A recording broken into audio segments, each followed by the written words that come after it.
Assalamualaikum warahmatullahi wabarakatuh. Waalaikumsalam warahmatullahi wabarakatuh. Pertama, mari kita panjatkan puji dan syukur kehadirat Tuhan Yang Maha Esa, karena berkat beliaulah kita masih diberi kesempatan untuk berkumpul di ruangan yang sangat sederhana ini dalam acara Diseminasi Disiplin Positif Aksi Nyata Modul 1.4 Calon Guru Penggerak Angkatan 11 Kabupaten Lahat, Senin 26 Agustus 2024 pukul 11.00 sampai dengan selesai. Adapun tertib acara sebagai berikut: 1. Pembukaan, 2. Kata sambutan dari kepala sekolah, 3. Doa, 4. Penyampaian materi, 5. Penutup. Marilah kita buka acara ini dengan membaca lafaz basmalah. Bismillahirrahmanirrahim. Bismillahirrahmanirrahim. Assalamualaikum warahmatullahi wabarakatuh. Waalaikumsalam warahmatullahi wabarakatuh. Alhamdulillahirabbil alamin. Wassalatu wassalamu ala sayyidina Muhammadin wa ala alihi washabihi ajmain. Amma ba'du. Puji serta syukur marilah senantiasa kita panjatkan kehadiran Allah Subhanahu wa taala yang telah memberikan berbagai nikmat kepada kita sekalian. Salah satu di antaranya nikmat sehat, sehingga pada kesempatan ini kita bisa melaksanakan suatu kegiatan dengan baik. Salawat serta salam senantiasa kita sampaikan kepada Nabi junjungan kita, yaitu Nabi Muhammad SAW, para sahabatnya, para tabiinnya. Mudah-mudahan kepada kita sekalian selaku umatnya mendapat syafaat yaumil akhir. Amin ya rabbil alamin. Bapak, Ibu guru peserta diseminasi yang saya hormati, juga Ibu Upi Rukiah selaku pemateri pada kegiatan hari ini yang saya hormati. Pada kesempatan ini saya ingin menyampaikan beberapa hal terkait kegiatan calon penggerak, bahwa guru penggerak ini diharapkan menjadi katalis perubahan dalam pendidikan di sekolah atau di wilayah masing-masing. Kemudian juga dapat menggerakkan komunitas belajar untuk rekan-rekan guru di wilayah masing-masing. Kemudian selanjutnya bisa mendorong peningkatan kepemimpinan murid di sekolah. Kemudian bisa membuka ruang diskusi positif dan ruang kolaborasi antara guru dan pemangku kepemimpinan di dalam dan di luar sekolah. Untuk meningkatkan kualitas pendidikan, selanjutnya bisa menjadi pemimpin pembelajaran, mendorong ekosistem pendidikan di sekolah masing-masing, terutama di sekolah kita yang kita cintai ini.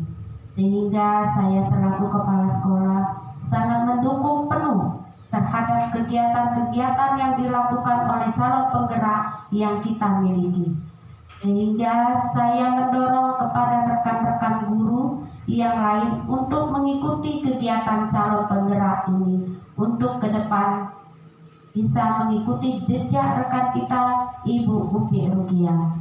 Sehingga harapan kita semua dengan adanya atau dengan banyaknya teman guru kita yang mengikuti calon penggerak ini jelas membawa dampak pengaruh positif terhadap perubahan pendidikan, khususnya di sekolah kita umumnya.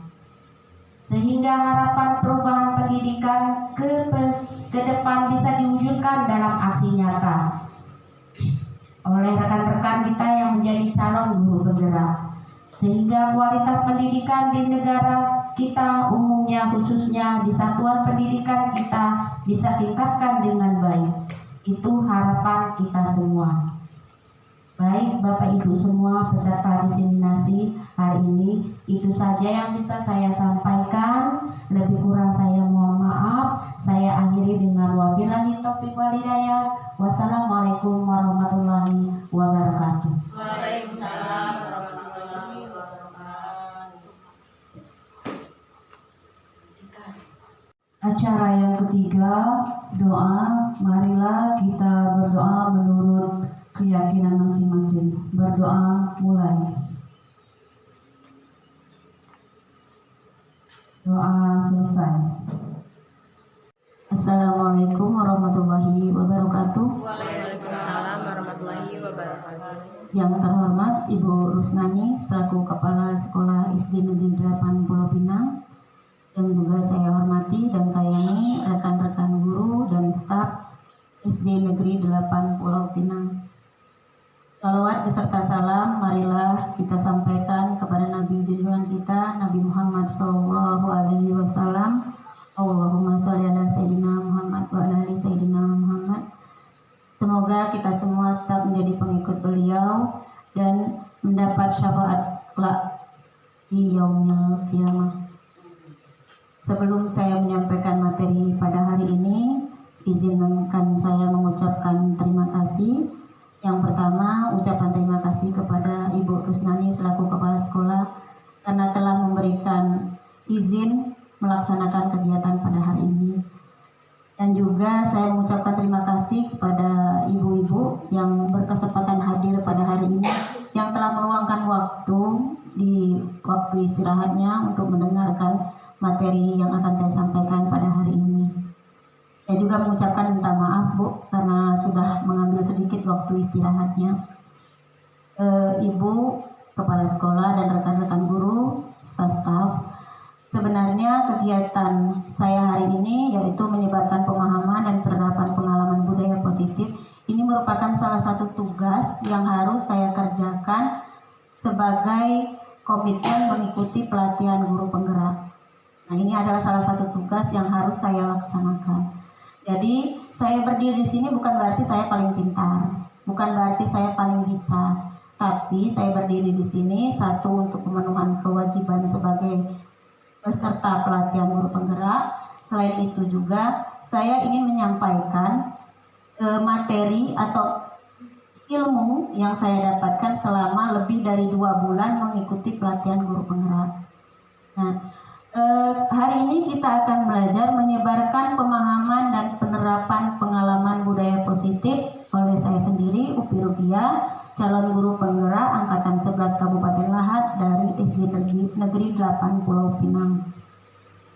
Sebelum kita ke materi selanjutnya, saya ingin bertanya dulu kepada Bapak dengan Ibu sekalian, karena kita semua Ibu.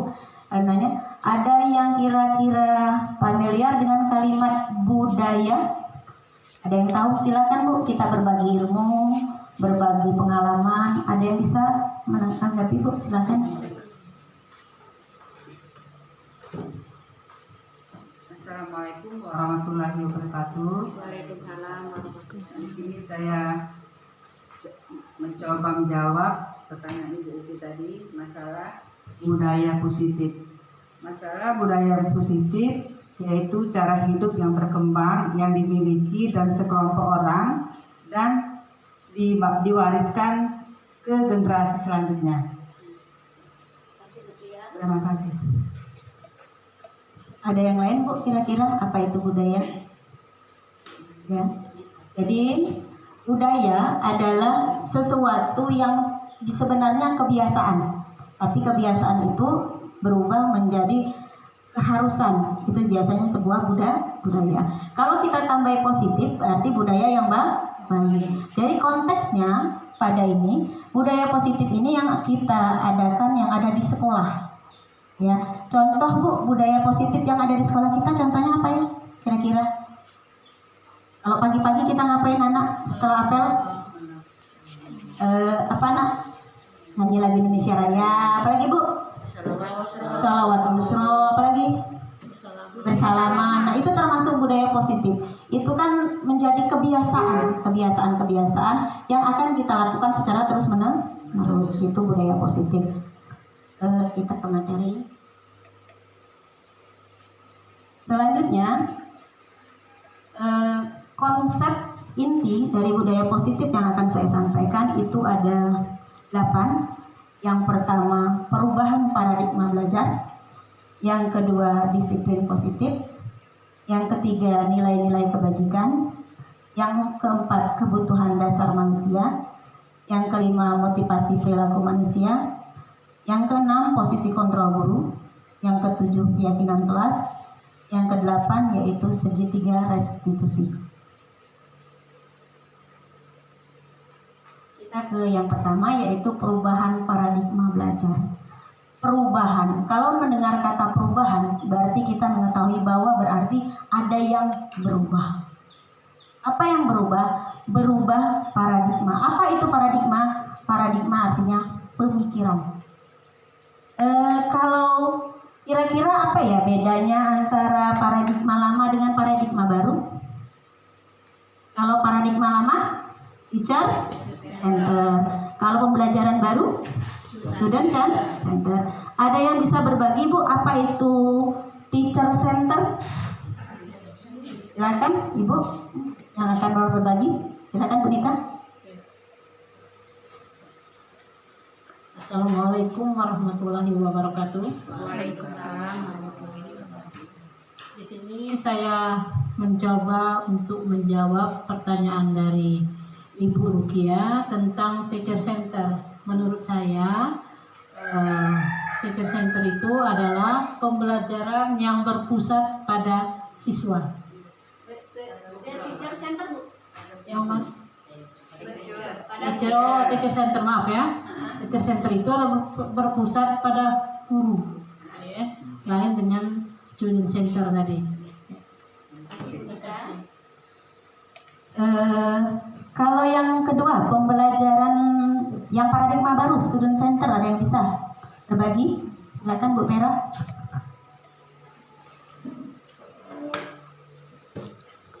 Baiklah, saya Septri Parasari akan mencoba pertanyaan dari Bi Rukia. Menurut saya student center itu adalah pembelajaran yang berpusat pada peserta didik. Terima kasih. Terima kasih, Bu. Jadi ternyata ada yang berbeda ya, Bu, antara paradigma lama dan paradigma baru. Kalau selama ini paradigma lama itu teacher center, artinya berpusat pada guru. Maksudnya apa berpusat pada guru? Artinya selama ini pembelajaran yang kita lakukan itu semua sumber ilmu itu berasal dari guru. Artinya siswa hanya menjadi objek, siswa hanya menerima pelajaran. Jadi guru yang aktif di dalam kelas, guru yang menjelaskan, guru yang memberi soal, guru yang memberi pertanyaan. Nah, itu biasanya kalau teacher center. Sedangkan untuk paradigma baru itu menggunakan student center. Artinya anak tidak lagi jadi objek. Jadi anak menjadi objek, menjadi subjek juga untuk mencari ilmu. Artinya anak diberi kebebasan untuk mendapatkan ilmu. Jadi guru tidak lagi menjadi satu-satunya sumber ilmu. Jadi anak boleh mencari, mungkin dia menggunakan YouTube karena sekarang sudah bisa teknologi, Bu, ya. Bisa menggunakan buku, bisa dari teman-temannya, bisa dari orang tua, bisa dari lingkungan. Jadi anak menerima pelajaran itu tidak lagi dari guru semata. Artinya anak diberi kebebasan untuk mencari ilmu. Tapi kebebasannya bukan kebebasan yang bablas ya, Bu, tapi kebebasan yang memang masih tersusun. Itu yang dimaksud dengan student center. Jadi kedua ini ada perbedaan. Nah, untuk pembelajaran paradigma baru ini sesuai dengan filosofi KHD Bapak Pendidikan kita, Kiai Hajar Dewantara, bahwa kita guru itu memiliki 3 fungsi. Ing marso, sing tulodo, ing madya, mangunkarso, tuturi handayani. Jadi guru tidak lagi menjadi yang terdepan, tapi kita ada di depan sebagai penuntun, di tengah kita menjadi pemimpin bagi anak-anak, di belakang kita sebagai pendorong. Itu untuk yang paradigma baru. Nah, paradigma baru juga itu dirancang berdasarkan prinsip pembelajaran berdiferensiasi. Kira-kira untuk pembelajaran berdiferensiasi, Ibu sedikit paham atau pernah mendengar? Ada yang tahu, Bu, kira-kira apa itu diferensiasi?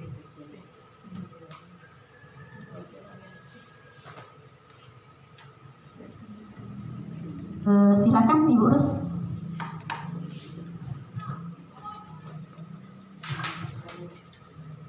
Assalamualaikum warahmatullahi wabarakatuh. Waalaikumsalam warahmatullahi wabarakatuh. Jadi pembelajaran diferensiasi adalah pembelajaran yang disesuaikan dengan kemampuan murid. Terima kasih. Biasanya Bu ya, pembelajaran berdiferensiasi itu kalau memang pengertiannya ada artinya pembelajaran kita sesuaikan dengan kebutuhan murid. Contohnya seperti ini Bu.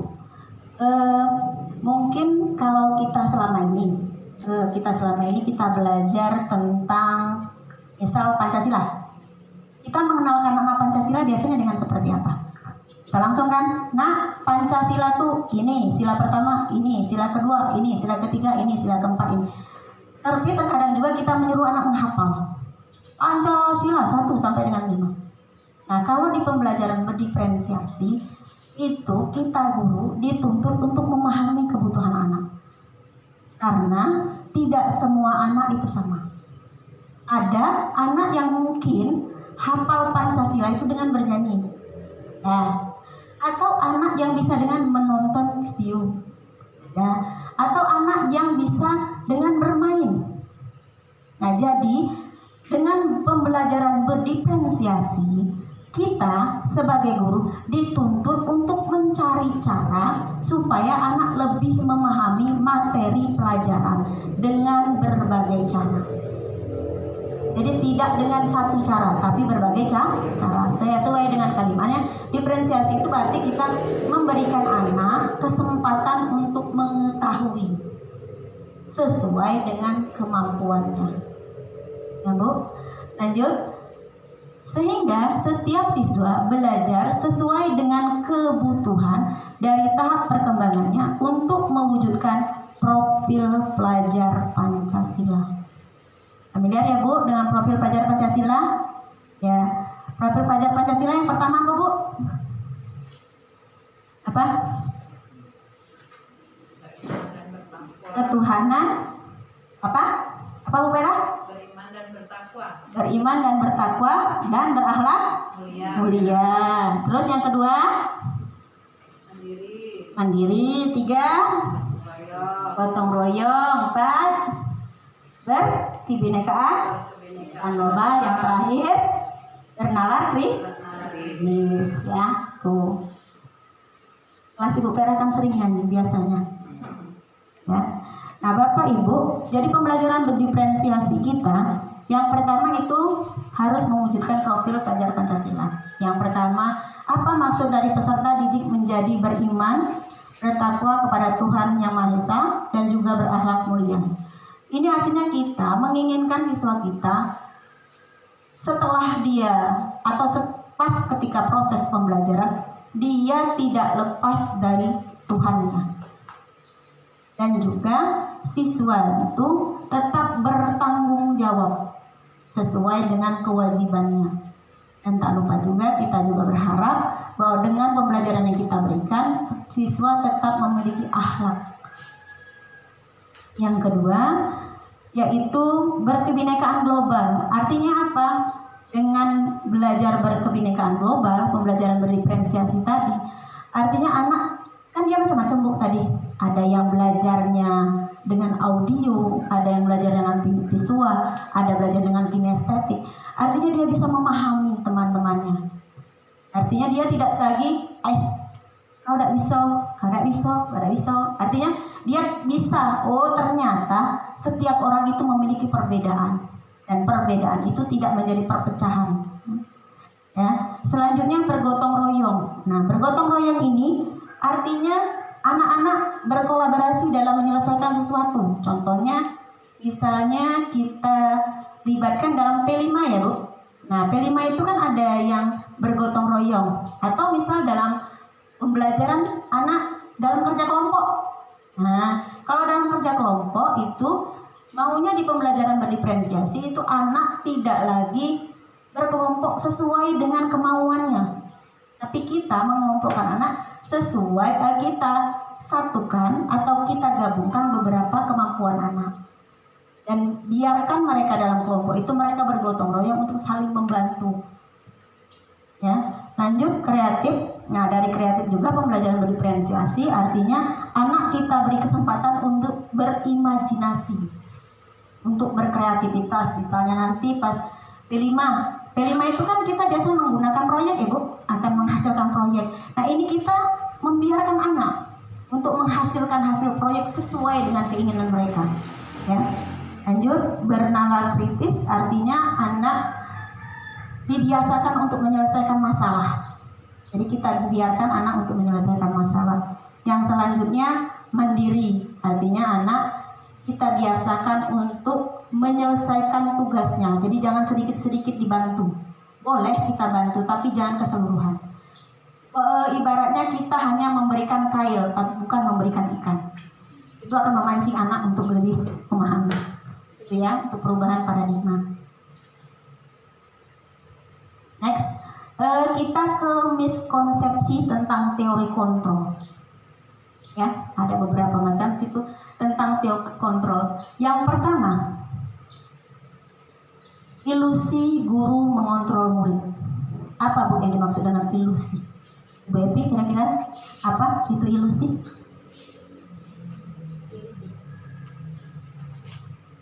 Assalamualaikum warahmatullahi wabarakatuh. Saya Epi Ristini dari pertanyaan Ibu Upi Rukia tadi. Ilusi itu menurut saya sebuah hayalan seorang guru kepada siswa. Terima kasih. Jadi ilusi guru mengontrol murid. Terkadang Bu, secara sadar atau tidak sadar kita melakukan ini.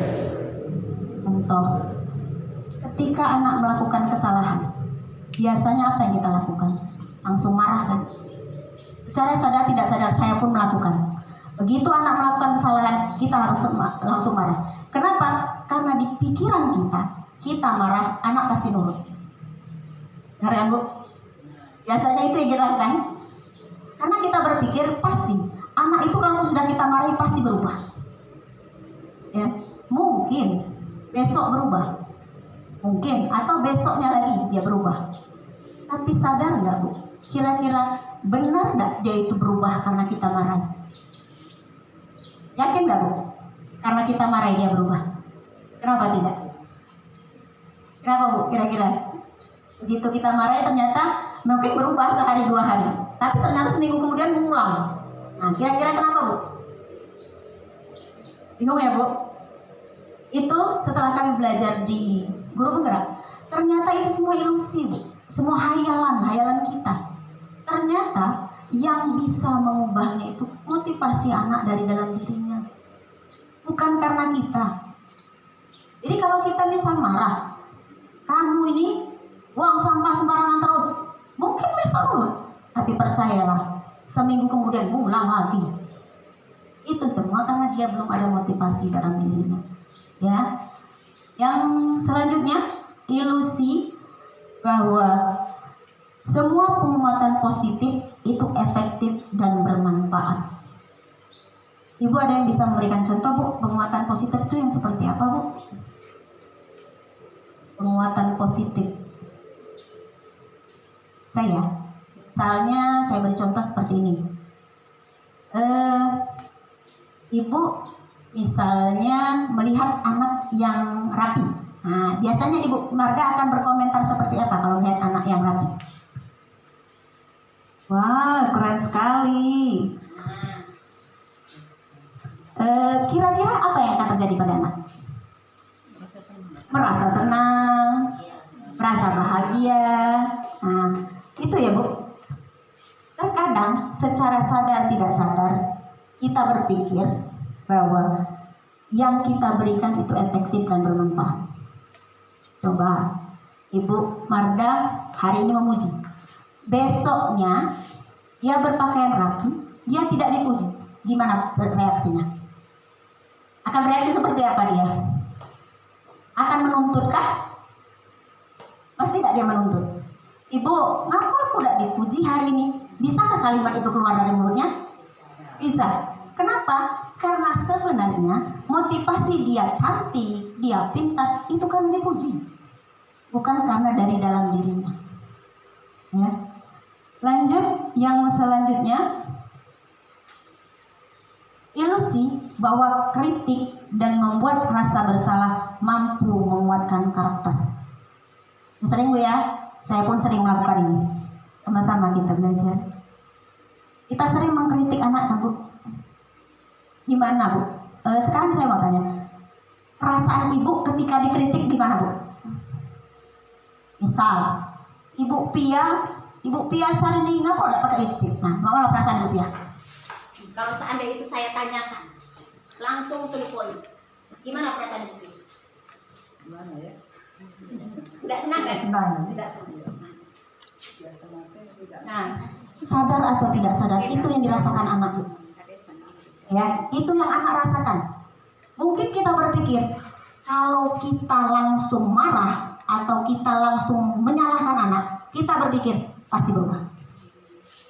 Tapi kita tidak tahu, ternyata di dalam batinnya mungkin nangis. Atau di dalam batinnya malah ada terselip dendam. Awaslah ibu itu. Ya. Tujuan kita mungkin baik, tapi ternyata bukan eksekusi tidak baik. Ya, jadi ilusi yang kita katakan, misal kamu rebut, atik gue lain, diam dikit ngapo, kita ngamuk-ngamuk sama anak, ya, itu sebenarnya tujuan kita bagus supaya dia diam, tapi kita wajib juga mempertimbangkan bahwa anak juga manusia Bu, manusia yang punya perasaan, yang dia juga mungkin ada rasa malu ketika ditegur oleh guru. Takutnya, namanya mental anak sekarang, ya banyak kejadian ya Bu, anak yang dengan guru tidak sopan, atau anak Bu yang bahkan mogok sekolah karena merasa dia terzolimi oleh guru. Padahal mungkin tidak, guru itu tidak mungkin menzolimi anak, tapi secara sengaja atau tidak sengaja kita melakukan itu. Yang selanjutnya, ilusi bahwa orang dewasa berhak memaksa. Nah, contoh, ibu ketika pelajaran berhitung kelas 1 Bu ya, contoh, ibu meminta anak menghitung 1 sampai 10. Ibu mengeneralisasikan, artinya 1, 2, 3, 4, 5, 6, 7, 8, 9, 10. Apakah berapa maaf Bu kelas 1 sekarang Bu? 18. Apakah 18 orang itu pasti bisa 1 sampai dengan 10 dengan seperti itu? Tidak. Kenapa tidak Bu? Nah, tergantung kemampuan Anda. Kalau kita memaksa hafalan 1 sampai 10, kita suruh ke depan maju masing-masing. 1, coba, 2, 1, kita coba. Ketika ada anak yang tidak bisa, kira-kira bagaimana perasaannya? Takut, mungkin nangis, dan mungkin yang terakhir mogok sekolah. Nah, mungkin terjadi dia tidak mau sekolah. Kenapa? Karena kita selalu berpikir dengan memaksa pasti bisa. Karena ya tidak bisa dipungkiri, mungkin kita habis kita pendidikan zaman dulu ya Bu. Karena kita kan menerima guru, karena kita tadi balik ke kemarin kalau kita teacher center, artinya kita hanya menerima dari guru, berarti dari guru kami dulu belajar 1, 2, 3 sampai dengan 10 itu seperti ini. Nah itu kita coba terapkan dengan anak. Ternyata itu tidak boleh Bu. Kita memaksa anak memahami sesuai dengan yang kita pahami. Atau juga misal di kelas 4, Ibu Nita memberikan gambar misalnya bunga. Ibu Nita memaksa anak untuk hafal isi bunga. Kira-kira anaknya berapa Bu? 10. Kira-kira 10 orang itu akan hafal isi bunga itu? Belum tentu. Karena itu tadi, setiap anak berbeda. Ada yang mungkin ada anak yang hafal dari atas ke bawah. Ada Bu ya? Atau juga yang dibalik, anak yang hafal dari bawah ke atas. Apakah kita salah anak hafal dari bawah ke atas? Tidak kan? Nah jadi kita sebagai yang dewasa, karena kita di kelas kan kita paling dewasa ya Bu, di antara anak-anak itu tidak boleh memaksa anak. Ya, itu miskonsepsi. Nah, kita sekarang mengubah paradigma stimulus atau stimulus respon kepada pendekatan teori kontrol yang dibuat oleh Stephen R. Covey, ya. Nah, ini yang stimulus respon yang biasa kita lakukan. Yang pertama, realitas kebutuhan kita sama.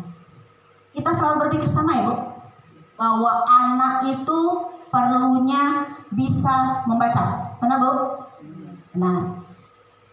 Cara membacanya hafal huruf, benar Bu? Nah, ya, ternyata pada teori kontrol realitas atau kebutuhan kita itu berbeda. Ya, makanya kenapa anak itu diberikan kebebasan. Anak itu memahami huruf bisa dengan berbagai cara. Ada yang dengan bernyanyi A itu seperti apa, sampai dengan Z itu seperti apa. Ada juga anak yang bisa memang tahu dengan melihat.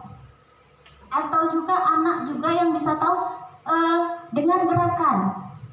Ya, ada yang gerakan kalau A tubuh cak ini, kalau B itu seperti ini. Ada anak yang hafal dengan seperti itu. Nah, kita tidak bisa menyamaratakan ini, Bu. Kebutuhan anak. Karena kebutuhan anak itu berbeda-beda. Ada yang mungkin memahami huruf tadi dengan menggambar. Atau dia membayangkan, oh kalau A itu hurufnya akan seperti ini, lanjut atau seperti apa. Begitu juga untuk pelajaran-pelajaran yang lain. Matematika misalnya. Kita memaksa anak untuk hafal perkalian. Sering ya, kita memaksa anak untuk hafal perkalian. Sedangkan kita tidak menanamkan kepada anak apa itu perkalian. Jadi kita sebaiknya tidak memberikan sesuatu sama rata.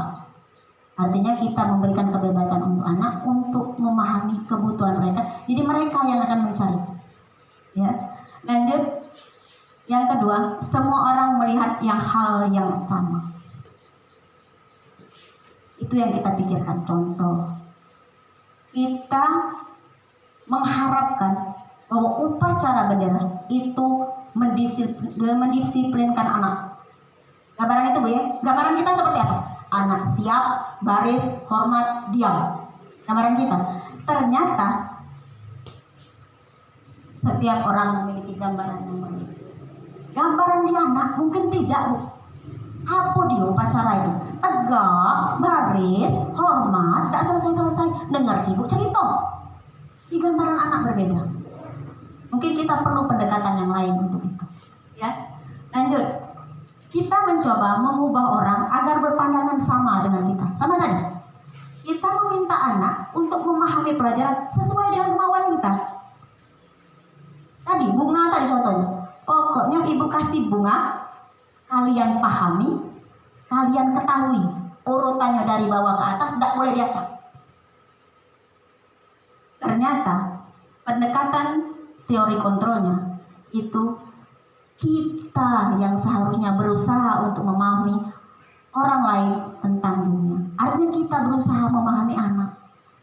Jadi kita sedikit melonggarkan bahwa oh biarlah dia paham. Mungkin dengan diputar, mungkin dengan dia bernyanyi, mungkin dengan dia berkelompok dengan temannya, atau dia dengan menggambar, dia akan lebih memahami apa yang kita inginkan. Yang selanjutnya, perilaku buruk dilihat sebagai suatu kesalahan. Seperti ini, contoh, ada anak yang tiba-tiba nyamperin kita sambil berlari. Apa reaksi kita Bu biasanya? Marah. Tapi sadar tidak Bu? Kita tidak tahu tujuannya itu seperti apa. Contoh, semua perilaku memiliki tujuan. Siapa tahu dia berlari itu ngejar kita untuk salaman. Dia merasa dia telat dari kawan-kawan, kejarnya gitu, dia salaman. Jadi kita tidak bisa melihat perilaku buruk itu langsung ngejas itu sebagai kesalahan. Tapi kita ketahui dulu maunya apa. Atau bisa dia dengan teman-temannya tiba-tiba narik kawannya nangis. Biasanya reaksi kita langsung marah. Kau nih dengan kawan tarik-tarikan. Padahal mungkin tujuannya nariknya itu karena hampir itu sebagai guru dituntut untuk ini. Semua perilaku memiliki tujuan. Selanjutnya, orang lain bisa mengontrol saya. Itu di stimulus respon. Nah, kita percobaan sedikit ya Bu. Contoh, sekarang saya minta dua orang, Ibu Pia dan Ibu Marda. Ibu Pia sekarang silakan genggam tangan Bu. Genggam tangan. Anggap saja yang Ibu genggam itu sesuatu yang sangat rahasia dan tidak boleh diketahui oleh siapapun termasuk semut. Bu, Ibu ya. Nah Ibu Marda, silakan bujuk atau ancam Ibu Pia supaya buka itu genggaman. Silakan Anda pakai bahasa apapun. Terserah. Silakan dengan rupiah. Ada rupiah. Lucu lah ini. Apa yuk isi itu yuk? Duit? Mas? Intinya begini Bu ya. Kita tidak bisa mengontrol orang lain. Kenapa? Karena itu sudah ada pendirian dari dia. Nah itu dia sudah punya pendirian. Tuh. Jadi Bu Pia masih tidak mau membuka? Kira-kira itu sangat rahasia kah? Sangat rahasia. Kita ingat Bu ya, kita punya rahasia yang kita genggam. Artinya apa? Yang bisa buka tangan Ibu Pia, orang lain atau Ibu Pia sendiri? Ini ilusi. Hanya Anda yang bisa mengontrol diri Anda, bukan orang lain. Ya, termasuk kita ke anak. Kita tidak bisa 100% kontrol anak. Ya, karena mereka memiliki juga kontrol terhadap diri mereka sendiri. Lanjut, pemaksaan ada pada saat bujukan gagal. Nah, tadi Bu Marda. Gagal kan? Nah, ternyata walaupun dipaksa itu tidak akan membuat keberhasilan. Apa yang bisa membuat keberhasilan? Kolaborasi dan konsensus menciptakan pilihan-pilihan baru. Artinya apa? Jika anak memiliki kesalahan atau anak tidak mau buka mulut, jangan langsung dimarah. Tapi kita berikan pilihan, kita berikan bujukan boleh, atau kita berikan dia pilihan-pilihan yang minimal membuat dia nyaman. Misal anak ada ya di dalam kelas itu yang pendiam, sangat pendiam, mungkin ada ya yang ibaratnya tuh senggol temannya dia, maunya dia. Kita kan bingung kan menghadapi yang seperti itu. Nah, menghadapi anak yang seperti itu tidak bisa dengan emosi. Perlunya kita mungkin pendekatan, perlunya kita mungkin ajak main. Karena itu balik lagi kontrol dirinya tadi. Mungkin kontrolnya kuat, aku tidak akan berbicara dengan kamu karena kamu orang asing bagi aku, walaupun kamu guruku. Mungkin. Jadi dia memiliki kontrol kuat pada dirinya. Nah itu kita bisa lakukan dengan kolaborasi dan konsensus menciptakan pilihan-pilihan. Yang selanjutnya model berpikir menang kalah. Di paradigma stimulus respon. Contohnya seperti ini Bu. Kita sering ya Bu ketemu anak yang ketika belajar, contoh apa yang jadi momok anak pelajaran apa? Matematika ya. Sering tidak Bu nemuin anak ketika pelajaran matematika dia hobinya keluar. Sering nggak Bu? Apa yang Ibu lakukan? Nah, apa yang Ibu lakukan misalnya? Dia udah permisi ke WC itu sudah 5 kali. Apa yang akan Ibu lakukan? Langsung dipanggil biasanya ya? Langsung dipanggil. Nah, pasti itu. Nah, yang di pikiran Ibu pasti mengatakan kamu salah. Yakin Bu? Nah, karena kita berpikir kau keluar karena menghindari pelajaran matematika. Itu Makat ya? Itu namanya kita berpikir menang kalah. Kita menang atas anak. Anak posisinya kalah. Kita yang mengontrol anak bahwa anak itu salah dan kita yang benar. Seharusnya berpikirnya menang-menang. Artinya apa? Anak yang keluar masuk ketika belajar itu anaknya dipanggil. Jangan langsung dimarah.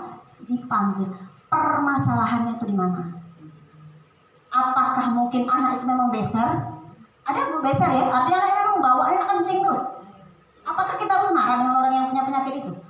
Tidak mungkin. Atau cara kita yang mengajar salah? Bukan salah, keliru. Artinya mungkin itu tidak menarik. Ibu nih ngamjak kami keapalan terus. Atau ibu nih cuma memperhatikan si A, tidak memperhatikan aku, tidak melihat aku, segala macam. Ya namanya anak bermacam-macam. Ya, itu paradigma, perubahan paradigma dari stimulus respon kepada pendekatan teori kontrol oleh Stephen. Sekarang kalau tadi kita sudah belajar budaya positif, kita sekarang belajar tentang disiplin positif. Kira-kira ada yang bisa berbagi cerita apa itu disiplin? Silakan Bu. Biasanya disiplin itu kalau di sekolah dekatnya dengan apa Bu? Kalau disiplin, waktu, apa lagi?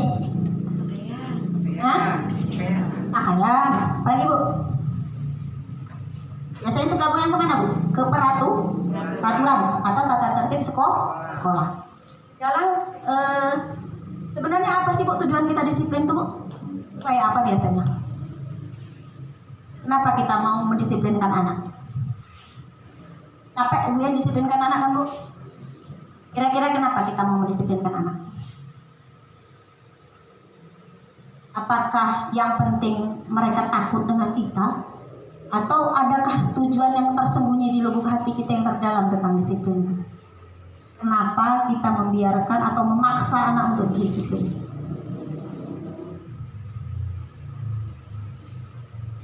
Apakah disiplin itu bernilai positif Bu? Positif ya. Kenapa disiplin positif?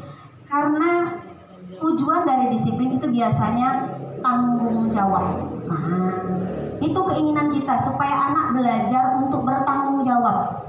Ya. Nah, disiplin sendiri itu berasal dari bahasa Latin disiplina yang artinya belajar. Disiplin mengacu pada disiplin diri yang memiliki tanggung jawab terhadap apa yang dilakukannya berdasarkan nilai-nilai yang diyakini. Disiplin. Ya. Nah, disiplin positif merupakan salah satu cara menerapkan disiplin yang bertujuan untuk menumbuhkan kesadaran serta memberdayakan murid tanpa imbalan, penghargaan, ancaman, dan hukuman. Ya, jadi disiplin positif itu cara kita menerapkan aturan dengan menumbuhkan kesadaran. Ini kunci pokoknya Bu. Menumbuhkan kesadaran. Caranya dengan tidak. Nah, ya kata kuncinya dengan tidak. Memberikan imbalan, Penghargaan, ancaman atau hukuman. Kenapa itu harus dihindari? Karena kalau kita selalu mengembel-embelkan ada imbalan, ada penghargaan, ada ancaman, ada hukuman, motivasi intrinsik anak tidak muncul. Itu yang kita takutkan. Dan biasanya kesadarannya akan sulit untuk muncul karena kalau kita memberdayakan itu atau melazimkan itu. Jadi tujuan dari disiplin positif itu kita sebagai pendidik atau guru adalah menciptakan murid yang memiliki disiplin diri sehingga mereka berperilaku yang mengacu pada nilai-nilai kebajikan universal dan memiliki motivasi intrinsik dalam perubahan perilaku ke arah yang lebih baik. Ini tujuan kita sebagai guru. Ya. Jadi anak-anak yang kita harapkan itu.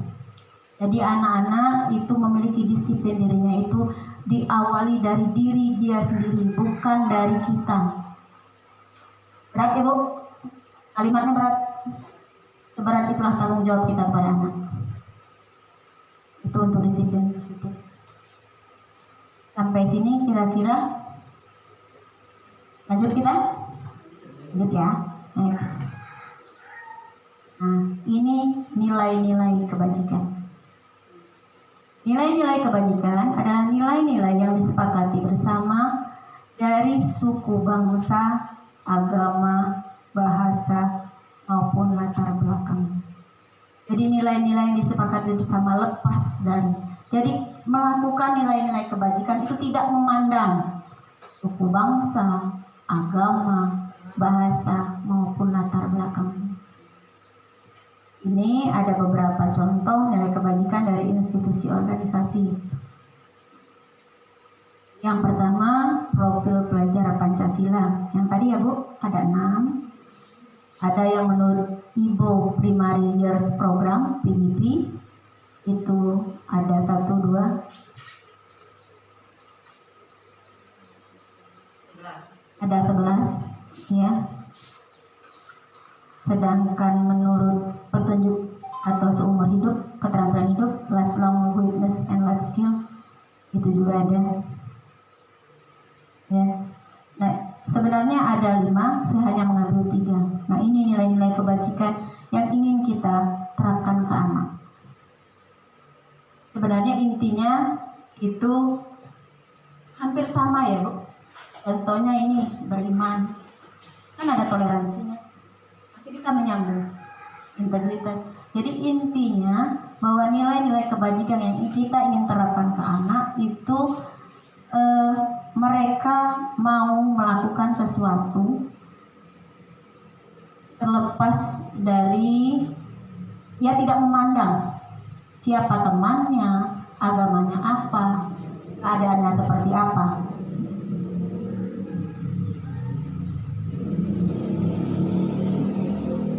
Nah, kita sekarang ke kebutuhan dasar manusia. Apa itu kebutuhan dasar? Kebutuhan dasar manusia adalah segala sesuatu yang kita lakukan untuk mendapatkan apa yang kita inginkan. Seluruh tindakan kita lakukan memiliki tujuan tertentu dan semua usaha terbaik yang kita lakukan dalam rangka kebutuhan dasar kita terpenuhi. Ya, jadi apa yang kita lakukan untuk memenuhi kebutuhan itu kita namakan dengan kebutuhan dasar manusia. Ternyata kebutuhan dasar manusia itu ada 5 secara garis besar. Apa saja? Kita buka satu-satu. Yang pertama, kebutuhan bertahan hidup atau survival adalah kebutuhan yang bersifat fisiologis untuk bertahan hidup. Misalnya kesehatan, rumah, makanan. Kebutuhan biologis sebagai bagian dari proses reproduksi termasuk kebutuhan hidup untuk kebutuhan kebertahan hidup. Komponen psikologis pada kebutuhan ini meliputi kebutuhan akan perasaan aman. Jadi, kalau kita di kelas menemukan anak yang lesu, yang tidak bergairah, kita jangan langsung marah. Boleh kita cek dulu. Mungkin dia belum makan. Atau kita kan sering marah dengan anak pagi-pagi lah jajan. Ya kan? Kita sering pagi-pagi kok jajan sih nak. Kadang kita tidak tahu. Kemungkinan kebutuhannya untuk bertahan hidup di rumah itu tidak terpenuhi. Mungkin ibunya langsung ke kebun, bapaknya langsung pergi. Dia hanya ditinggal uang jajan. Atau mungkin dia tinggal sama neneknya. Ternyata di rumah itu ada yang membuatnya tidak nyaman. Biasanya pengen, atau mungkin ada anak yang dia senang di sekolah daripada di rumah. Atau ada anak yang senang radio di rumah atau senang di luar daripada di kelas. Mungkin dia merasa terancam dalam kelas. Jadi kebutuhan hidupnya mungkin untuk bertahan hidup tadi ada yang belum terpenuhi. Yang kedua, kasih sayang dan rasa diterima atau kebutuhan untuk diterima. Kebutuhan untuk disayang dan diterima meliputi kebutuhan akan hubungan dan koneksi sosial, kebutuhan untuk memberi dan menerima kasih sayang, dan kebutuhan untuk menjadi bagian dari suatu kelompok. Kita sering belajar berkelompok ya Bu? Pernah Bu belajar berkelompok Bu? Dengan anak? Nah, pernah ada Bu ada anak yang sering ngadu ke kawannya sekelompok? Ada? Ada. Biasanya dia ngomong apa Bu Pera? Bu, Ada yang menggawe, nah, terus ada yang diam, nah, macam-macam. nah biasanya ada yang ngelapor, tukang lapor ya. Biasanya apa yang kita lakukan begitu ada laporan? Misal, Bu, si ini nih tidak galak begawe. Apa yang kita lakukan? Siapa yang langsung kita marahi biasanya? Kita panggil murid itu, jadi kita tidak mengeksekusi di depan temannya. Alhamdulillah. Jadi kita terkadang Bu, anak itu ada yang kita, kau nih buang begawe, kau duduk dewe, nah ngomong sama kawan, ada kan? Mungkin anak itu kebutuhan kasih sayang dan rasa diterimanya itu tidak tercukupi. Mungkin dalam kelompok itu dia tidak dianggap oleh teman-temannya. Kau nih, apa dia? Baca tak tahu, nulis tak tahu, gambar tak tahu. Duduk situ deh kau. Kau kan yang berani ngomongin kawan cait. Atau ternyata memang anaknya merasa, dalam hati mungkin dia berkata, aku nih ngapu tidak sekelompok sama bestie aku. Jadi dia merasa tidak sekelompok karena bukan dengan bestie dia. Nah ternyata kebutuhan ini yang tidak dipenuhi oleh anak, yang diadukan oleh teman. Jadi benar kata Ibu Vera tadi, kalau memang ada anak yang sering dilapor dengan teman, panggil dulu. Panggil apa, mengapa kamu tidak mau bergabung dengan teman-temanmu. Yang ketiga itu penguasaan, kebutuhan pengakuan atas kemampuan. Kebutuhan ini berhubungan dengan kekuatan untuk mencapai sesuatu, menjadi kompeten, menjadi terampil, diakui atas prestasi dan keterampilan kita, didengarkan dan memiliki rasa harga diri. Kebutuhan ini meliputi keinginan untuk dianggap berharga, bisa membuat perbedaan, bisa membuat pencapaian, kompeten, diakui, dihormati. Biasanya di kelas kita ada anak yang aktif Bu ya? Ada. Biasanya anak yang aktif itu sering nunjuk tangan kan Bu? Sering. Bahkan ibaratnya kalau ada 10 pertanyaan, 10-10-nya dia yang mau jawab. Benar. Senang Bu? Senang. Tapi adakah sedikit kita gregetan kenapa dia terus yang nunjuk? Pasti. Kadang kita ingin, tuh tadi dulu kawan gantian. Ya kan? Nah, ternyata ini yang dia inginkan. Penguasaan, kebutuhan atas pengakuan dan kemampuan. Mungkin di rumah dia tidak diakui. Contoh, mungkin dia tidak pernah dipuji oleh ibunya. Anakku pintar, anakku cerdas, dan dia ingin kita yang memuji. Makanya dia selalu nonjol dibanding kawan. Ya. Jadi tidak salah dia sebenarnya dia menunjuk dirinya terus tuh. Karena sebenarnya itu kebutuhan itu yang ingin dia penuhi. Lanjut, yang selanjutnya kebebasan atau kebutuhan akan pilihan. Balik tadi. Tadi kan kita punya kasus bahwa anak yang ketika pelajaran seringnya di luar daripada di dalam, ya kan? Kita gregetan kan? Ternyata anak itu punya kebebasan, ingin punya kebebasan. Bu, wajibkah kebebasan? Bukan bebas bablas. Kembali, bukan bebas bablas. Artinya kebebasan itu tetap kebebasan yang terikat. Artinya kita memberikan dia kebebasan untuk memilih pelajaran seperti apa yang dia inginkan. Contoh tadi perkalian, apakah dia dengan menghafal, atau dia menggunakan jari, atau dia dengan menjumlahkan. Kita berikan dia kebebasan mana yang dia suka. Karena mungkin dengan diberi kebebasan, insya Allah dia akan lebih betah dalam kelas. Ternyata aku tidak salah kalau aku berbeda dengan kawan. Nah, kebebasan ini yang dia butuhkan. Kebutuhan itu ya. Lanjut. Dan yang terakhir, kebutuhan akan kesenangan. Kebutuhan untuk merasa senang. Kebutuhan akan kesenangan adalah kebutuhan untuk mencari kesenangan, bermain dan tertawa. Bayangkan hidup tanpa kenikmatan apapun betapa menyedihkan. Bayang gak Bu, kalau kita tidak ketawa sehari Bu? Jangan ke sehari, sejam kalau kita diam, perasaan apa Bu? Pening gak ya? Pusing. Nah begitu dengan anak. Ternyata ada sesuatu yang bisa membuat anak tertawa. Dan mungkin sering kita lakukan. Yaitu ice breaking. Ya, jadi ice breaking ternyata itu merupakan poin wajib yang ada di dalam kelas. Nah kemarin kami belajar bahwa ice breaking itu bisa dilakukan dalam 3 waktu. Awal pembelajaran, di tengah pembelajaran, di akhir pembelajaran.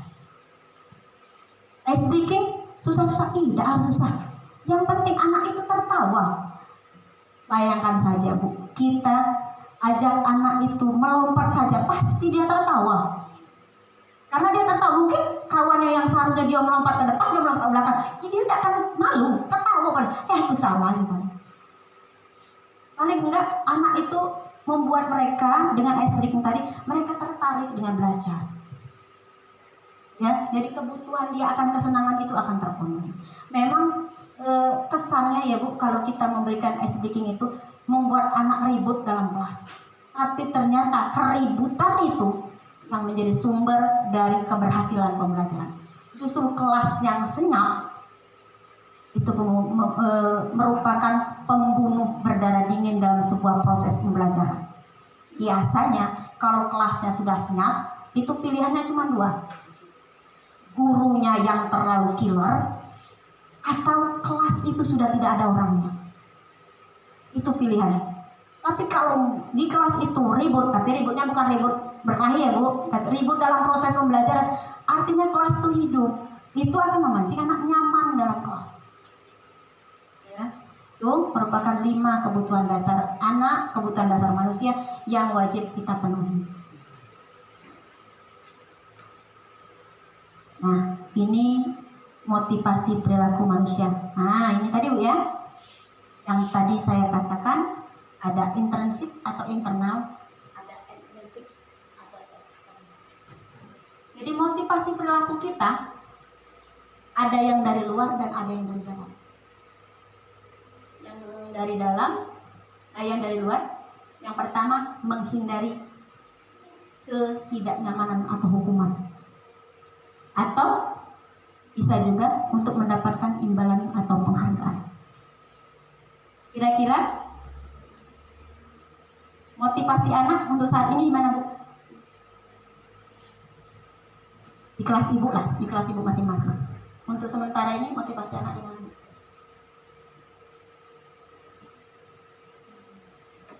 Motivasi belajar maksudnya. Motivasi perilaku anak lah dalam keseharian.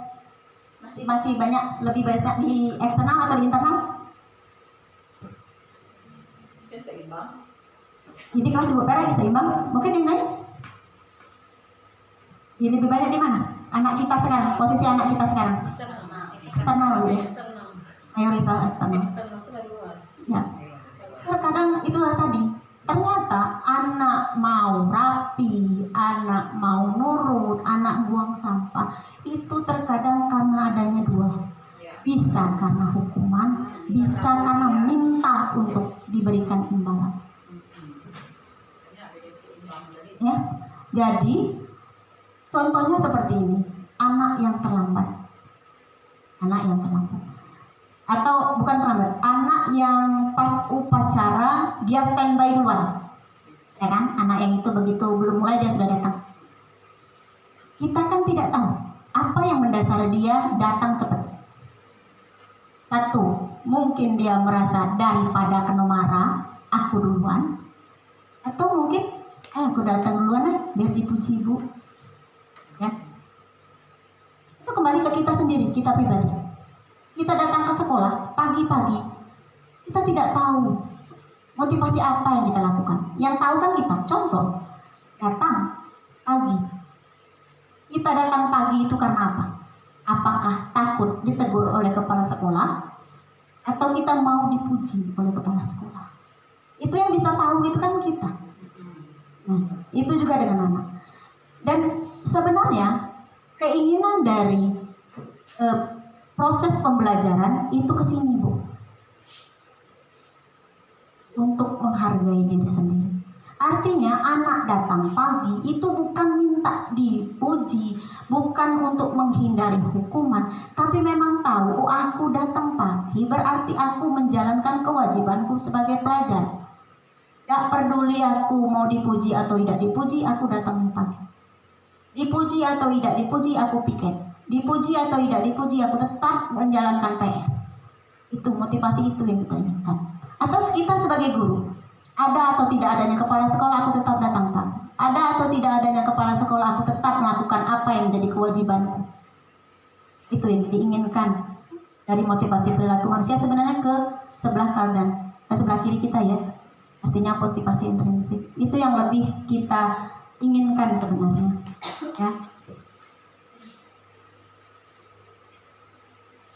Nah, kita ke selanjutnya ada hukuman, konsekuensi, dan restitusi. Hukuman udah familiar Bu ya. Namanya hukuman berarti kita menindak kesalahan kalau konsekuensi juga sering kita dengar ya. Konsekuensi itu biasanya kalau kamu melakukan apa, kamu akan menerima apa. Nah, hukuman kita kasih dulu. Hukuman adalah pendidikan dalam tindakan yang diambil oleh guru atau pihak sekolah sebagai respon terhadap perilaku siswa yang melanggar aturan atau norma yang telah ditetapkan. Tujuan utama dari hukuman adalah menghentikan perilaku yang tidak diinginkan melalui tindakan yang mungkin tidak menyenangkan bagi siswa. Contohnya apa Bu kalau kita hukuman itu Bu? Contoh hukuman yang kita lakukan ke anak.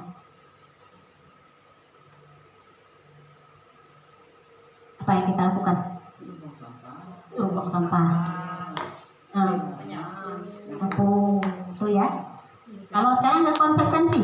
Konsekuensi adalah hasil atau akibat alami dari perilaku siswa yang dapat terjadi tanpa campur tangan guru. Konsekuensi dalam pendidikan lebih bersifat logis dan terkait langsung dengan tindakan siswa. Biasanya konsekuensi ini kita lakukan seperti apa Bu? Teguran bisa. Kita melakukan itu pas ketika mereka bermasalah atau kita memberikan persoalan itu, kita memberikan konsekuensi itu dengan menjelaskan persoalannya, masalahnya. Menurut saya pas dia mendapat masalah ya. Contoh sedikit di kejadian nyata, misalnya kita upacara atau apel, ada siswa yang terlambat. Jadi kita tidak langsung memberikan hukuman. Jadi selesai kegiatan apel misalnya. Sekarang kita ke restitusi. Kalau restitusi mungkin sesuatu yang awam kita dengar Bu ya. Jadi kalau restitusi itu ternyata adalah upaya untuk memperbaiki kerusakan atau kerugian yang telah disebabkan oleh perilaku siswa. Restitusi berfokus pada pemulihan dan tanggung jawab serta mendorong siswa untuk membuat amends atau memperbaiki situasi. Nah, berbeda dengan hukuman dan konsekuensi, restitusi itu kita menempatkan anak sejajar dengan kita. Artinya anak tadi kita berikan pemahaman dalam keadaan tenang. Beda ya, kalau hukuman tadi dia begitu dia langsung melakukan kesalahan langsung kita eksekusi kan? Telat, ambil sampah. Tuh. Kalau konsekuensi, kenapa terlambat? Kalau terlambat, apa hukuman kita? Ambil sampah. Ya Bu. Ya. Kalau restitusi tidak. Artinya anak kita panggil, kita biarkan dia mengaku kesalahannya. Iya Bu, saya terlambat. Kita tanya lagi, kenapa kamu bisa terlambat? Dia menjelaskan alasannya, dan juga di situ juga kita memberikan kesempatan anak untuk bagaimana memperbaiki kesalahannya dan apa yang akan dia lakukan untuk menebus kesalahannya. Itu perbedaan dengan restitusi, antara hukuman, konsekuensi, dan restitusi. Ya Bu, itu hukuman itu. Good. Nah, sekarang kita ke sini. Silakan Ibu dan Bapak pilih hukuman atau konsekuensi.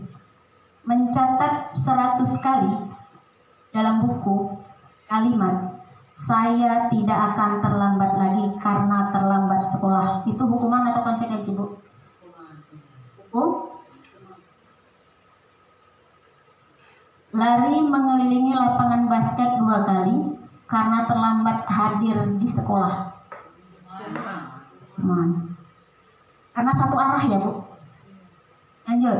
Membersihkan coretan yang dibuatnya di meja tulis.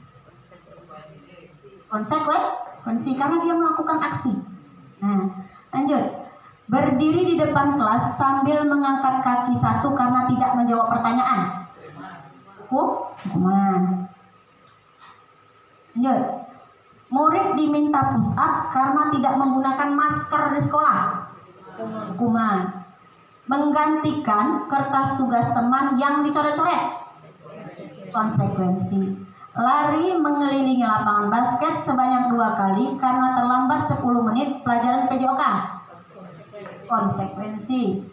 Kehilangan 10 menit jam istirahat untuk mengerjakan tugas karena terlambat datang dan tertinggal pelajaran. Konsekuensi.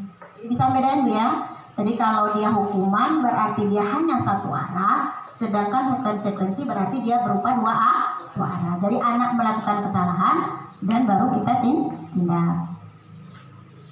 Nah, ini posisi kontrol guru.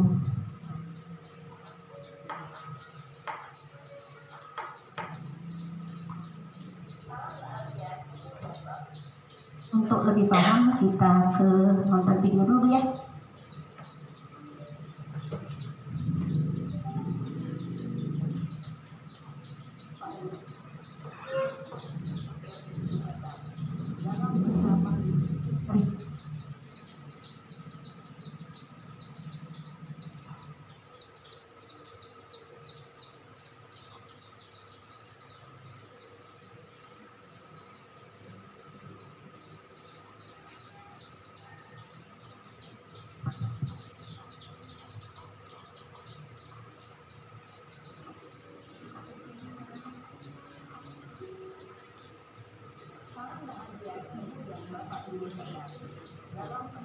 Disiplin positif restitusi, salah satu program yang dikembangkan adalah 5 posisi kontrol.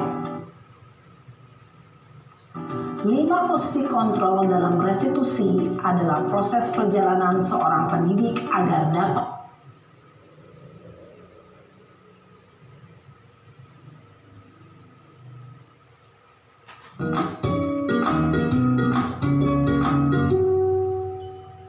Salam bahagia Ibu dan Bapak guru hebat.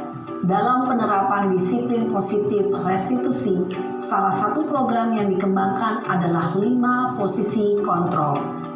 5 posisi kontrol dalam restitusi adalah proses perjalanan seorang pendidik agar dapat mengenali dirinya. Pada video kali ini, kita akan membahas tentang 5 posisi kontrol yang dikembangkan oleh Diane Gossen dan contoh penerapannya.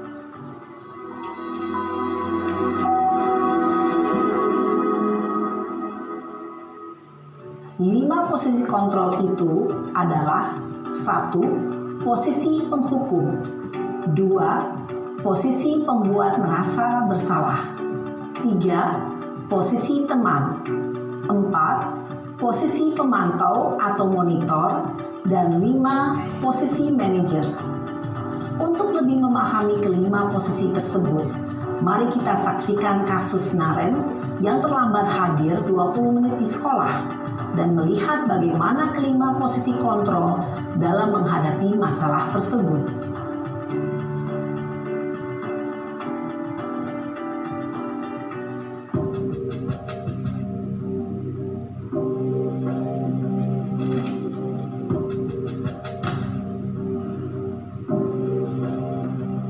Naren!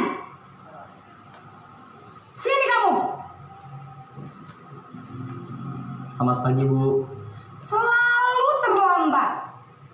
Kamu deh, pasti terlambat. Maaf, Bu. Saya... Apa? Apa coba? Alasan kamu apa lagi? Kapan sih kamu tidak terlambat? Malas sekali ya kamu jadi anak. Saya... Dasar pemalas. Gak kapok-kapok sih kamu. Sudah berapa kali terlambat? Sana, kamu keliling lapangan basket 2 kali. Kenapa saya harus keliling lapangan basket, Bu?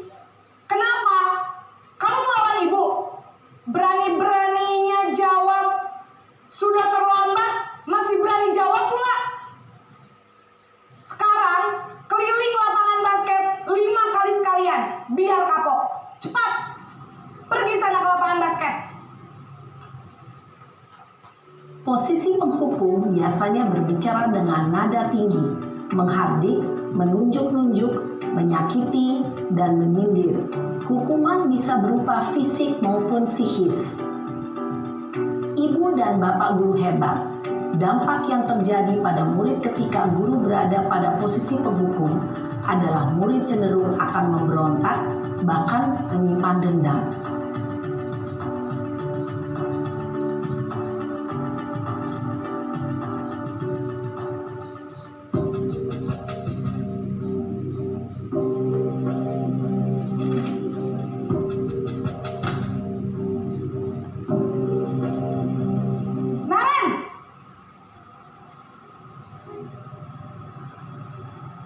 Selamat pagi, Bu. Naren, kamu kenapa terlambat lagi, nak? Ya Tuhan, Naren, kamu senang ya bikin ibu susah ya? Kalau kamu terlambat lagi, nanti ibu yang ditegur bapak kepala sekolah, nak. Disangka ibu tidak bisa membina kamu. Duh, gimana ini? Maaf, Bu. Duh, Gusti Naren, kamu suka ya kalau ibu ditegur bapak kepala sekolah? Terus, sekarang ibu harus tulis apa ini di buku absen? Ini kamu sudah sering terlambat loh. Ibu harus apa coba? Maaf, Bu. Maaf sekali. Ya sudah, lain kali jangan bikin ibu susah lagi ya, nak ya. Ibu tidak akan kuat lagi kalau kamu begini terus. Bisa jantungan kalau ibu ditegur bapak kepala sekolah. Sana cepat ke kelas. Maaf ya, Bu. Maaf sekali. Posisi pembuat rasa bersalah berbicara dengan nada tenang, cenderung lembut. Namun kata-kata yang diutarakan membuat murid merasa menjadi orang yang gagal. Memandang buruk dirinya sendiri, merasa tidak berharga, dan tidak sanggup membahagiakan orang lain. Ketika guru mengambil posisi pembuat rasa bersalah, murid akan menganggap dirinya yang bersalah dan ia akan menyimpan emosi negatif tersebut di dalam dirinya.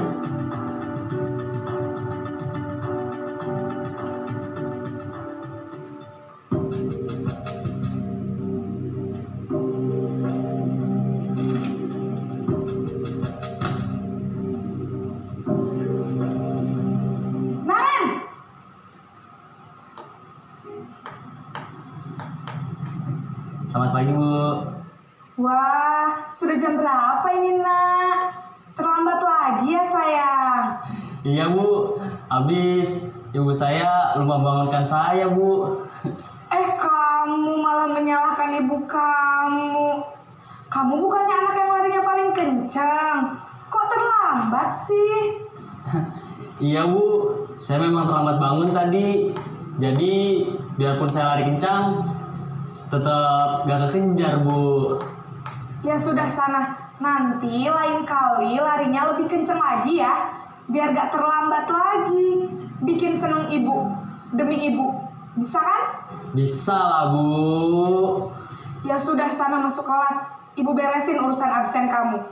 Kamu ini ada-ada saja. Dalam posisi teman, guru berbicara dengan nada suara ramah, akrab, cenderung bersenda gurau untuk menjaga suasana tetap santai. Murid akan merasa senang, aman, dan akrab dengan guru. Identitas yang tercipta adalah identitas sukses atau berhasil. Namun, perlu diingat, karena ini masih dorongan eksternal, maka ada faktor ketergantungan dari murid kepada orang tertentu. Di sini guru aksennya, sehingga di lain waktu murid bisa berperilaku baik, namun hanya kepada orang-orang tertentu saja.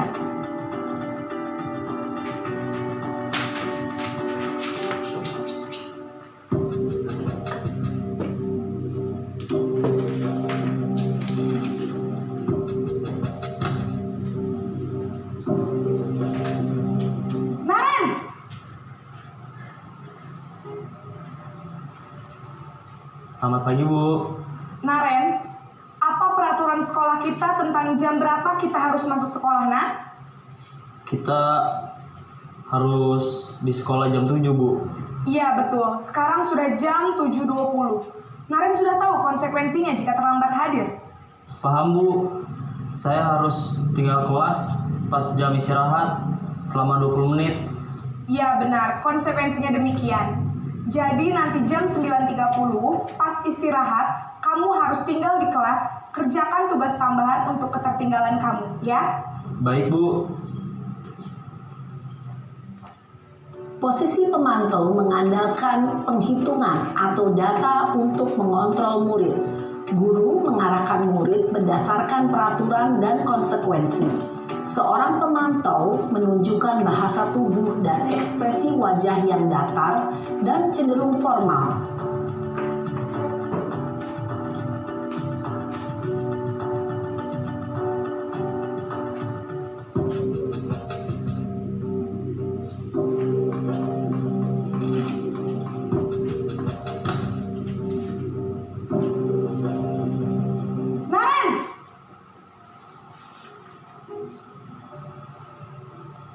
Selamat pagi, Bu. Selamat pagi, Naren.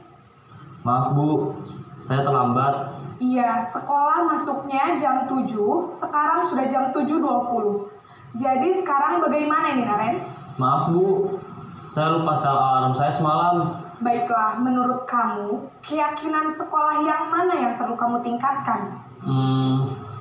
Menghargai diri sendiri dan orang lain mungkin ya, Bu. Setuju. Jadi, apakah Naren meyakini prinsip saling menghormati tersebut? Iya, Bu. Saya meyakininya. Apakah Naren bersedia memperbaiki masalah keterlambatan ini? Bersedia, Bu. Bagaimana kamu akan perbaiki masalah keterlambatan ini? Saya akan coba untuk tidak lupa menyetel alarm saya, Bu. Baik, kalau Naren lupa menyetel alarm di rumah, ada orang yang kira-kira bisa bantu mengingatkan tidak? Ada, Bu. Kakak saya, Kak Emma. Ada lagi selain Kak Emma? Selain Kak Emma, ada ibu saya. Baik, jadi yang mengingatkan Naren adalah Kak Emma dan ibu kamu ya? Kira-kira akan mulai start alarm kapan nih, Naren? Setelah pulang sekolah, akan segera saya lakukan. Baik, jadi Naren akan setel alarm untuk bangun besok pagi dan akan diingatkan oleh kakak dan ibunda Naren ya. Ada lagi yang mungkin perlu dilakukan, Naren, agar tidak terlambat bangun lagi? Tidak ada, Bu. Baik, Naren. Terima kasih untuk kerjasama kamu. Sekarang kamu perlu kembali ke kelas untuk belajar. Baik, Bu. Terima kasih. Posisi manajer adalah posisi kontrol yang disarankan untuk membimbing murid memiliki sikap disiplin yang positif, yaitu murid yang mandiri, bertanggung jawab, dan dapat memecahkan masalah.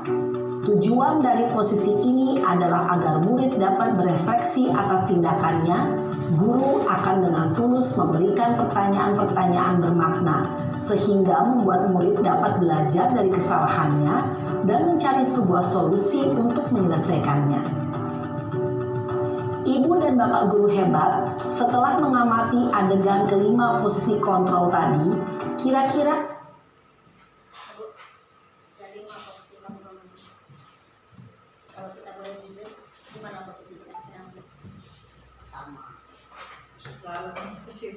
di mana kita? Posisi kita sebagai guru untuk saat ini di mana? Kita jujur-jujuran. Kalau saya sih kayaknya di nomor 1, nomor 2. Menghukum, membuat merasa bersalah.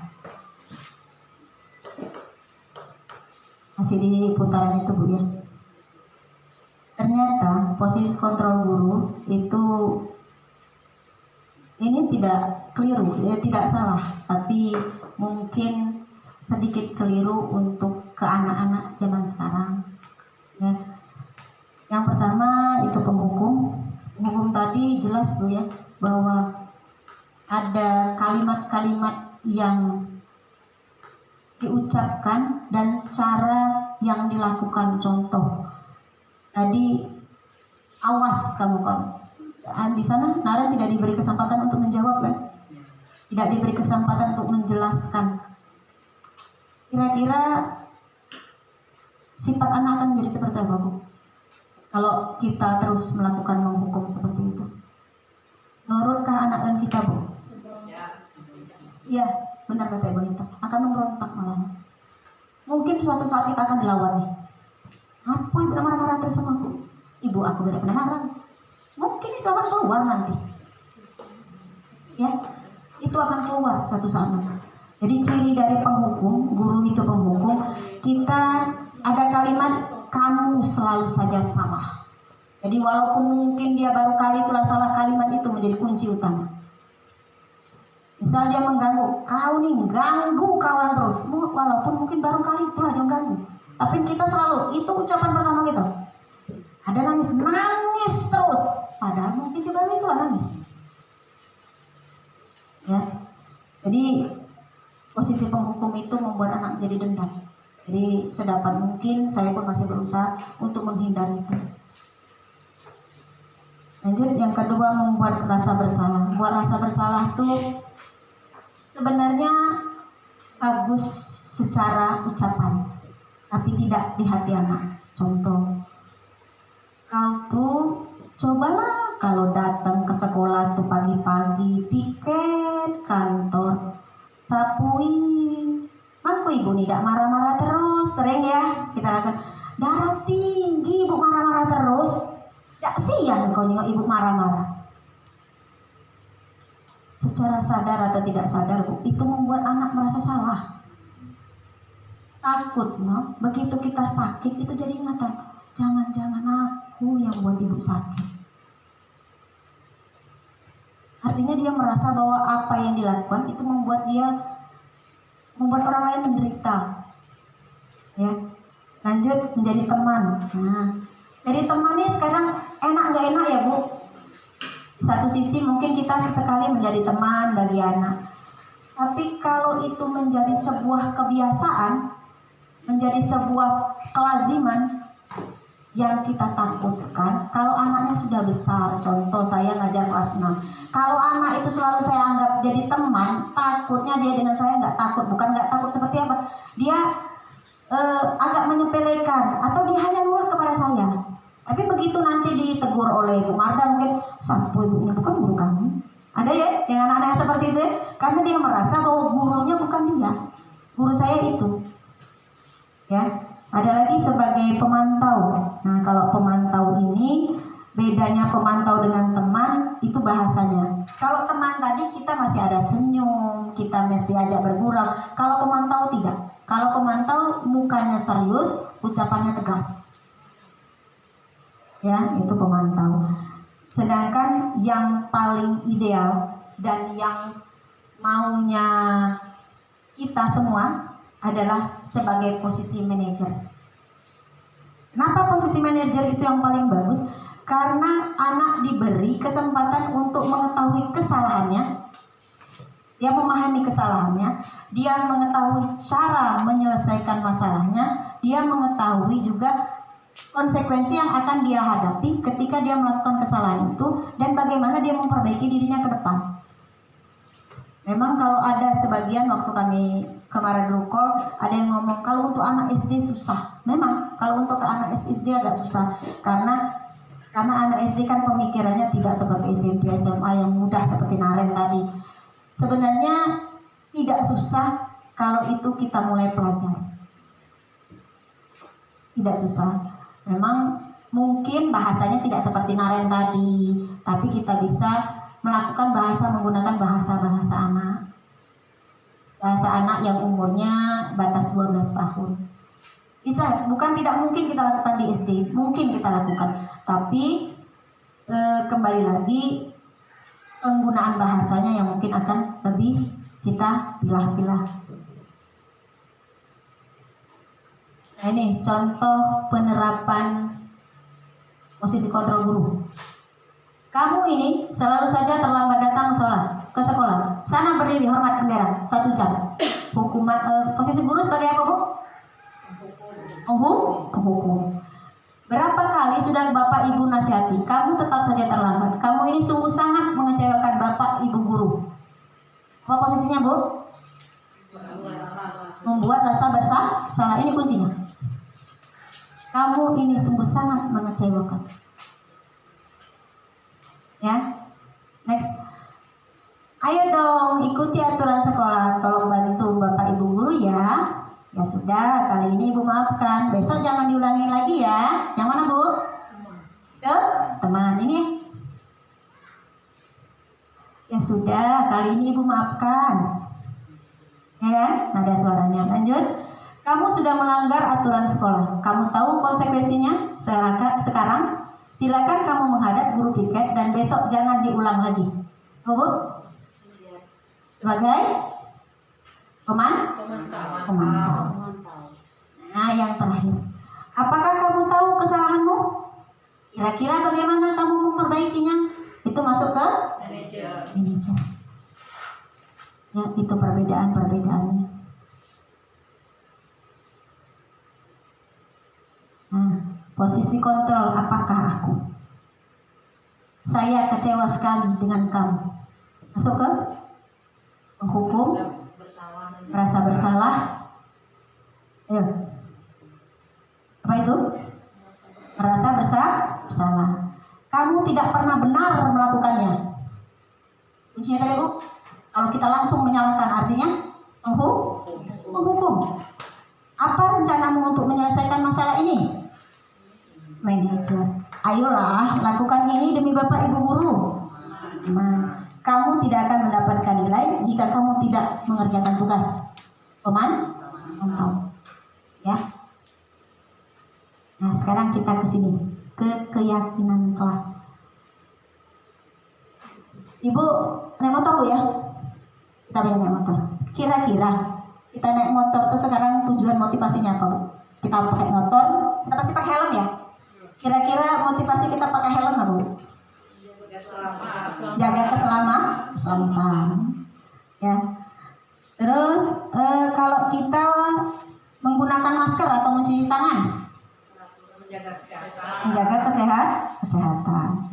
Jadi nilai-nilai keselamatan atau kesehatan yang kita yakini itulah yang dinamakan nilai-nilai kebajikan universal yang disepakati bersama secara tersurat lepas dari latar belakang suku, negara, bangsa, bahasa maupun agama. Nah, mengapa keyakinan kelas bukan peraturan kelas? Kalau peraturan itu biasanya yang seperti apa Bu? Kalau peraturan? Pakai baju sekolah, pakai seragam, terus peraturan itu wajib, terus apa lagi? Datang tepat waktu. Saya mau tanya sekarang, kita punya tata tertib Bu ya? Tata tertib itu ada sebelum punya murid atau ketika ada murid baru ada peraturan? Sebelum atau sesudah? Sebelum ada murid. Sebelum ada murid ada peraturan ya? Sebelum ada murid kita ada peraturan dulu kan? Tata tertib sekolah, kasih tahu kan? Nah itu. Artinya peraturan itu yang buat kita. Beda dengan keyakinan kelas. Ya, kalau dia peraturan itu dibuat langsung oleh guru, baik itu peraturan sekolah maupun itu peraturan di kelas, ya, itu langsung dibuat oleh guru tanpa koordinasi dulu dengan anak. Jadi anak tidak diajak komunikasi. Nah, beda dengan keyakinan kelas. Kalau keyakinan kelas itu anak diajak komunikasi, ya Bu. Ibu buat kesepakatan kelas kan? Nah, buat kesepakatan kelas itu ibu yang buat sendiri atau anak yang buat? Sama-sama dengan anak. Sama-sama dengan anak. Artinya anak juga memberitahu kan pengennya ini, konsekuensinya apa yang terjadi begitu melakukan itu artinya komunikasi. Artinya keyakinan kelas itu dibuat oleh siswa ya, dan guru ya. Ini cara pembentukan keyakinan kelas, keyakinan sekolah atau keyakinan kelas. Yang pertama, keyakinan kelas bersifat abstrak daripada peraturan yang lebih rinci dan konkret. Abstrak itu nyata. Contoh, tidak boleh mencubit teman atau menyayangi teman. Jadi bukan menghargai teman sekolah. Jadi lebih abstrak, lebih nyata. Yang kedua, keyakinan kelas berupa pernyataan-pernyataan universal. Yang ketiga, pernyataan keyakinan kelas senantiasa dibuat dalam bentuk positif. Keyakinan kelas hendaknya tidak terlalu banyak sehingga mudah diingat dan dipahami oleh semua warga kelas. Keyakinan kelas sebaiknya sesuatu yang dapat diterapkan di lingkungan tersebut. Semua warga kelas hendaknya ikut berkontribusi dalam pembuatan keyakinan kelas lewat kegiatan curah pendapat. Bersedia meninjau kembali keyakinan kelas dari waktu ke waktu. Jadi keyakinan kelas itu tidak baku dalam sepanjang tahun ya Bu. Boleh kita ubah ya. Itu prosedur pembentukannya. Yang pertama mempersilakan warga sekolah atau murid-murid sekolah, murid kelas untuk bercurah pendapat tentang peraturan yang perlu disepakati. Mencatat semua masukan-masukan para murid atau warga sekolah. Susunlah keyakinan kelas sesuai prosedur. Gantilah kalimat-kalimat negatif dan menjadi positif. Contoh, jangan berlari di kelas atau koridor. Ganti kalimatnya, berjalan di kelas atau koridor. Jadi pada keyakinan kelas tidak boleh ada kalimat negatif Bu ya. Jadi semuanya berganti dengan kalimat positif. Tadi, tidak mengganggu teman. Ganti kalimatnya apa Bu kira-kira? Tidak boleh. Menyayangi teman atau menghargai teman. Tidak boleh memukul teman. Arti kalimat dipindah diubah jadi menyayangi teman. Jadi kalimat negatifnya kita ubah menjadi kalimat positif. Jadi hindari kata tidak, jangan. Ya. Terus tinjau kembali daftar curah pendapat yang sudah dicatat, tinjau ulang keyakinan sekolah atau kelas secara bersama-sama. Setelah keyakinan sekolah atau kelas selesai dibuat, maka semua warga kelas dipersilakan meninjau ulang dan menyetujuinya dengan menandatangani keyakinan kelas sekolah atau kelas tersebut, termasuk guru dan semua warga dan murid. Keyakinan sekolah atau kelas selanjutnya bisa dilekatkan di dinding kelas, di tempat yang mudah dilihat semua warga kelas. Tuh, ya. Nah ini contoh keyakinan kelas. Ini untuk kelas 1, ada kelas 5, ada kelas 7 ke SMP itu ada. Ya. Kelas 1, setiap anggota kelas perlu belajar. Nah itu tidak ada kalimat negatif ya. Semuanya kalimatnya positif. Nah, kegiatan-kegiatan pendalaman keyakinan kelas, kegiatan tampak tidak tampak. Contoh ini. Datang tepat waktu, sering hadir terlambat. Nah ini yang kita ambil. Jangan yang sama. Nih. Bekerja, tekun bekerja dan menyimak guru. Tidak mendengarkan, itu bisa kita lakukan untuk konsekuensinya. Yang sebelah sana. Ya. Ini melibatkan semua anggota kelompok, mengucilkan, yang negatifnya tidak boleh. Ya. Nah ini tabel Y untuk keyakinan kelas. Terdengar satu orang berbicara. Yuk saya bantu, kita bisa selesaikan bersama-sama. Terima, tolong saya, permisi, boleh saya pinjam, nanti akan saya kembalikan. Perilaku, tersenyum ramah, memberikan rasa hormat, berjabat tangan, namaste, meletakkan tangan di dada saling, memberikan ruang bekerja, postur tubuh yang tenang. Yang terlihat, berempati terhadap perasaan orang lain, memegang barang milik orang lain hanya dengan izinnya, mendengarkan dengan saksama, senantiasa berbuat baik, berbagi. Nah, ini kegiatan tugas saya, tugas kamu, tugas guru dan murid. Ini tugas kita. Ini tugas murid. Ini bukan tugas kita dan ini bukan tugas murid.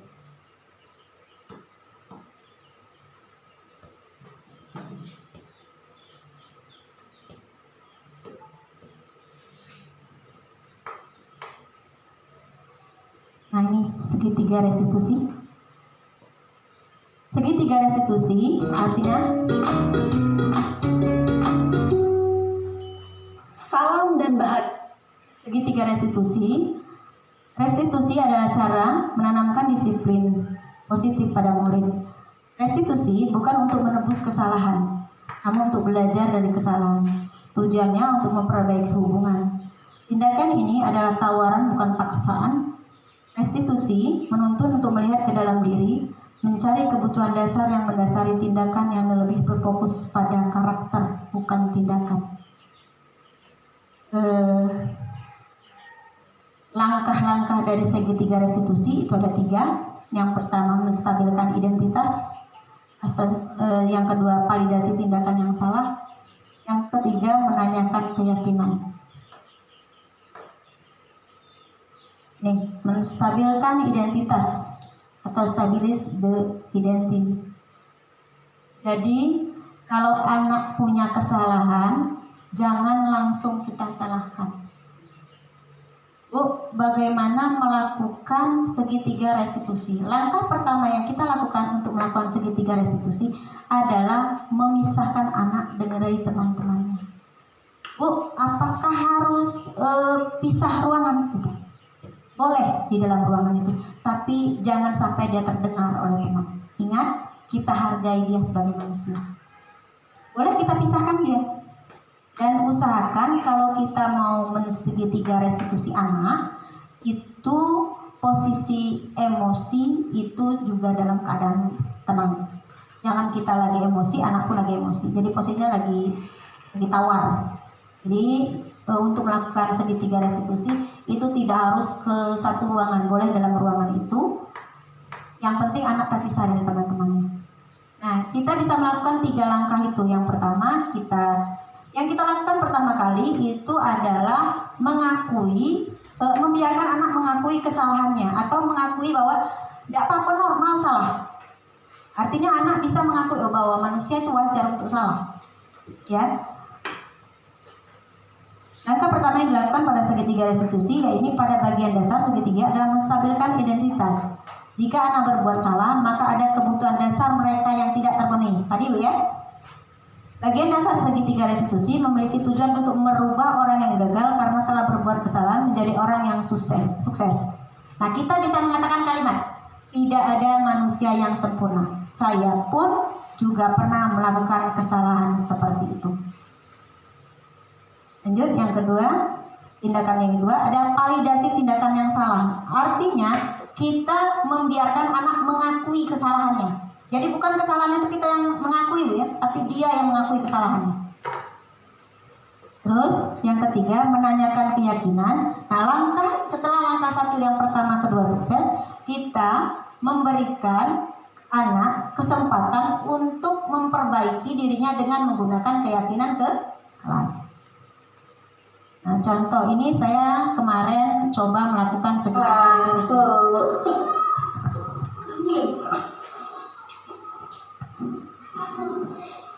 kabar? April tahu kenapa dipanggil? Kenapa? Mau tanya kalian sini. Papa sedang di mana? Di sungai. Menurut April, ngeplak kepala sinar itu marah ya. Setiap kita pasti boleh punya marah, karena marah itu merupakan anugerah dari Allah. Menurut yang disebut menstabilkan identitas seperti itu, Bu. Jadi kalau dia salah, jangan langsung kita hukum, tapi boleh salah itu ternyata. Ya, jadi kalau anak begitu kita segitiga restitusikan, kita identitaskan, boleh dia ada rasa salah. Ya. April melakukan itu pasti ada apa namanya? Karena saya bertanya saya dikasih maka saya berkegiatan. Menurut April, cara April ngeplak kepala. Ternyata alasan April ngeplak kepala atau mukul kepalanya Sinar itu karena Sinar ngatain bapaknya. Nah, itu perlu kita stabilkan, kita ketahui dulu alasannya. Ya. Sinar itu sudah sesuai dengan keyakinan pelatih dari kelas. Jadi kita menanyakan keyakinan kelas ini masuk yang nomor 2. Apa nomor 2 tadi, Bu? Untuk segitiga restitusi? Apa kita tadi? Validasi. Validasi. Yang kedua? Apa yang kedua tadi? Menstabilkan. Ya, menstabilkan. Ya.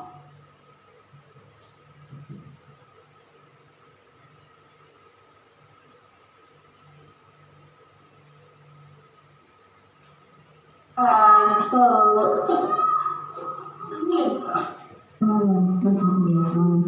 Menurut April, cara April mengkapalkan sinar itu sudah sesuai dengan keyakinan pelatih dari Pondok. Itu masuk ke yang kedua. Jadi menurut April keyakinan kelas mana yang dimana? Tidak menghargai teman, tidak menghargai teman, tidak menghargai teman penting nggak? Tidak penting menghargai teman, penting. Kalau penting, apa yang akan April lakukan untuk memperbaiki kesalahan? Ini tahap yang ketiga. Kalau ada teman yang memakai itu gimana? Kalau tidak, yang bilangnya kembali.